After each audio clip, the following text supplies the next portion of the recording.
Siyempre, ganun din po to you, our dear parents, visitors, at siyempre, ito ay graduate na. Ang tema po ngayong taon ay Pilipinas. Basahin na ulit. Okay. Ano po yung adjective o yung pang-uri na nandyan sa bagong Pilipinas? Para sa kinabukasan ng bagong Pilipinas. Anong klaseng kinabukasan ng bagong Pilipinas? Very good. Matatag. Kami ng division office, division training o maisiwanag or maibahagi ang matatag.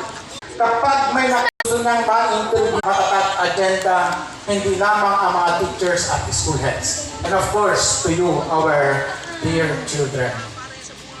Mag-i-start ang matatag sa MAU. Ma, now, for the